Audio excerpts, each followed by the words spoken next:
4 সপ্তাহে সোনালী বিবি সহ 6 জনকে বাংলাদেশ থেকে ফেরাতে নির্দেশ। পরিযায়ী শ্রমিকদের পুশব্যাক হাইকোর্টে জোর ধাক্কা কেন্দ্রীয় সরকারের। বাংলা বলায় বাংলাদেশি অভিযোগে সীমান্তের ওপারে পাঠানোর অভিযোগ।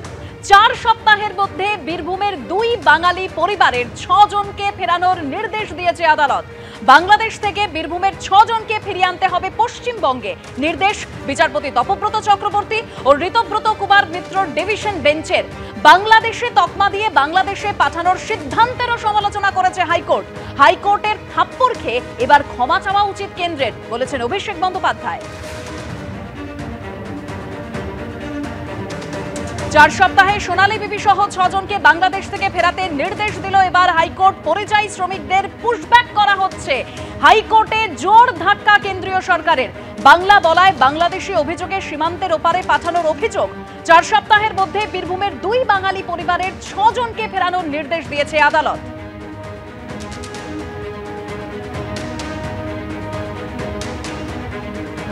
বাংলাদেশ থেকে বীরভূমের 6 জনকে পশ্চিমবঙ্গে ফিরিয়ে আনতে হবে এরকম নির্দেশ দিয়েছেন বিচারপতি তপব্রত চক্রবর্তী ও ঋতব্রত কুমার মিত্র ডিভিশন বেঞ্চ। বাংলাদেশে তকমা দিয়ে বাংলাদেশে পাঠানোর সিদ্ধান্তের সমালোচনাও করেছে হাইকোর্ট। আইনের উপরে প্রচুর ভরসা ছিল বলে আজকে রায় দিয়েছে তো আমরা অনেক খুশি। মমতা ব্যানার্জিও অনেকটা চেষ্টা করেছে, ওকেও ধন্যবাদ। সামরুল ইসলামকেও ধন্যবাদ। আইনের ওপরে প্রচুর ভরসা ছিল, আইনের হিসাবে কাজ চলছে। আইনের ওপরে তো ভরসা করেছিলাম, আইনে করেছে, সফল হয়েছে আইনে। বাংলা বলায় বাংলাদেশি অভিযোগে সীমান্তের ওপারে পাঠানোর অভিযোগ। পরিযায়ী শ্রমিকদের পুশব্যাক এবার হাইকোর্টে জোর ধাক্কা কেন্দ্রীয় সরকারের। 4 সপ্তাহের মধ্যে বীরভূমের 2 বাঙালি পরিবারের 6 জনকে পশ্চিমবঙ্গে ফিরিয়ে আনতে হবে এরকমই নির্দেশ দিয়েছে আদালত। নির্দেশ বিচারপতি তপব্রত চক্রবর্তী ও ঋতব্রত কুমার মিত্র ডিভিশন বেঞ্চের। বাংলাদেশে তকমা দিয়ে যে বাংলাদেশে পাঠানোর সিদ্ধান্তের তারও সমালোচনা করেছে হাইকোর্ট।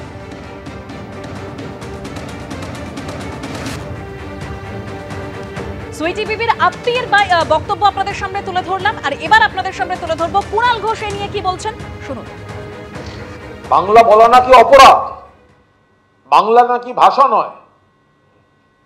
আপনারা বলছেন পাঠিয়ে দিলেন, এতজনকে পাঠিয়েছেন, তার মধ্যে একজন অন্তঃসত্ত্বা মহিলা কতবার বলেছে আমি বীরভূমের বাসিন্দা, বীরভূমের বাসিন্দা।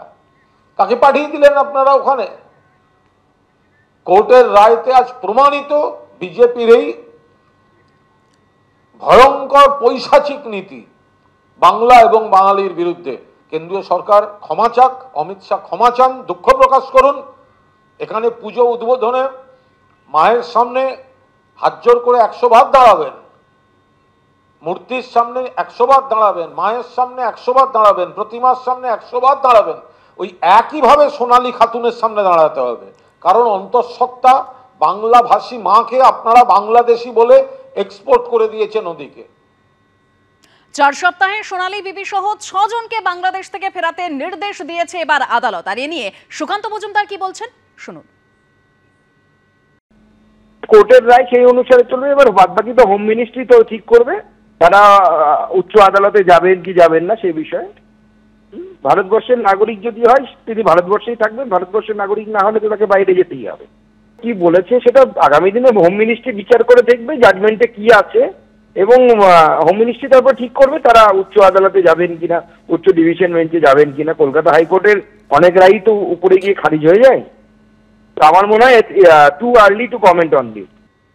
সোনালী বিবি সহ 6 জনকে বাংলাদেশে পাঠানো হয়েছিল এবং তাদেরকে পশ্চিমবঙ্গে ফেরাতে হবে এরকমই নির্দেশ দিয়েছে আদালত 4 সপ্তাহের মধ্যে। আমরা এই নিয়ে কথা বলবো। আমাদের সঙ্গে এই মুহূর্তে প্রাক্তন প্রদেশ কংগ্রেস সভাপতি অধীর রঞ্জন চৌধুরী রয়েছেন। অধীরদা, যেটা একেবারে সমালোচনা করেছে হাইকোর্ট, এই যে পরিযায়ী শ্রমিকদের পুশব্যাক করা হচ্ছে তা নিয়ে এই যে সিদ্ধান্ত, এই নিয়ে সমালোচনা হাইকোর্টের, এবং 4 সপ্তাহে এই সোনালী বিবি সহ 6 জনকে বাংলাদেশ থেকে ফেরাতে হবে এই নির্দেশ দিয়েছে আদালত। দেখুন ব্যাপার যে বাংলাদেশি নামে সারা দেশ জুড়ে এই সরকারের আমলে, কেন্দ্রীয় সরকারের আমলে যে ধরনের পরিযায়ী শ্রমিকদের উপরে অন্যায় অত্যাচার হয়েছে তার ঘটনা আমরা প্রতিদিন দেখতে পাচ্ছি, আমরা জানি সেগুলো। আজকে সরকারকে বিচার ব্যবস্থা বাধ্য করছে তাদের এই অন্যায় ভাবে ফেরত পাঠানোর জন্য আবার নতুন করে তাদের ফিরিয়ে নিয়ে আসতে হবে সেই দাবির মধ্য দিয়ে এই নির্দেশ মানে হাইকোর্টের এই নির্দেশ এটা প্রমাণ করে দিচ্ছে যে আজকে ভারতবর্ষে যখন আমাদের সংবিধান অনুযায়ী মানুষের বসবাসে রোজগার করার অধিকার ভারতবর্ষের যে কোনো প্রান্তে করার ক্ষমতা আমাদের আছে, তখন সেই জায়গায় দাঁড়িয়ে এক দিল্লির স্বেচ্ছাচারী সরকার শুধুমাত্র ধর্মীয় মেরুকরণের নামে আজকে ভারতবর্ষে এই ধরনের অত্যাচার নামিয়ে আনছে। পাশাপাশি আরেকটা জিনিস লক্ষ্য করুন, তাদেরকে সামনে রেখে যে রাজনীতি হচ্ছে বাংলায়, দুবেলা যে কান্না আমরা দেখতে পাচ্ছি, কুমিরের অশ্রু বর্ষণ হচ্ছে, তাদেরকেও বলতে চাই যে তৃণমূলের নেতাদের, তৃণমূল সরকারকে, যে আপনারাও কিন্তু কোনো ব্যবস্থা করতে পারলেন না, তাই আজকে হাইকোর্টের হস্তক্ষেপে তাদেরকে আনার ব্যবস্থা করতে হচ্ছে। অর্থাৎ পরিযায়ী শ্রমিকদের নিয়ে যেমন কেন্দ্রের সরকার এক বিভাজন রাজনীতি করছে, ঠিক পাশাপাশি পশ্চিমবঙ্গেও এই পরিযায়ী শ্রমিকদের নিয়ে নির্বাচনের রাজনীতি হচ্ছে। এই দুই রাজনীতির জাতাকলে পড়ে, এই দুই দলের রাজনীতির জাতাকলে পড়ে বাংলার পরিযায়ী শ্রমিকদের না বিশ্বাস উঠছে। প্রাথমিক নিয়োগ দুর্নীতি মামলায় জামিন পেলেন পার্থ চট্টোপাধ্যায়। প্রাক্তন শিক্ষামন্ত্রীর জামিন মঞ্জুর করলেন বিচারপতি শুভ্রা ঘোষ। তবে পার্থ চট্টোপাধ্যায়কে পাসপোর্ট জমা করতে হবে নির্দেশ দেওয়া হয়েছে আদালতের তরফে। তদন্তকারী আধিকারিকের সঙ্গে মাসে একবার দেখা করতে হবে পার্থ চট্টোপাধ্যায়কে। নিম্ন আদালতের এলাকা ছাড়তে পারবেন না, আদালতে ফোন নম্বর জমা দিতে হবে। নিয়োগ দুর্নীতির সব মামলায় জামিন পেয়ে গেলেন পার্থ চট্টোপাধ্যায়, দাবি আইনজীবীদের। যদিও এখনই প্রাক্তন শিক্ষামন্ত্রীর জেল মুক্তি নিয়ে সন্দিহান আইনজীবীরা। নিয়োগ দুর্নীতির অন্য মামলায় বিচার প্রক্রিয়া নিয়ে সময়সীমা বেঁধে দিয়েছে সুপ্রিম কোর্ট। সেই প্রক্রিয়া শেষ হতে এখনো কিছুটা সময় লাগবে জানিয়েছেন আইনজীবীরা। 1 মাসের মধ্যে চার্জ গঠন, 2 মাসের মধ্যে সাক্ষ্য গ্রহণ সম্পন্ন করতে হবে, গত 18ই অগস্টের রায় জানিয়েছিল সুপ্রিম কোর্ট।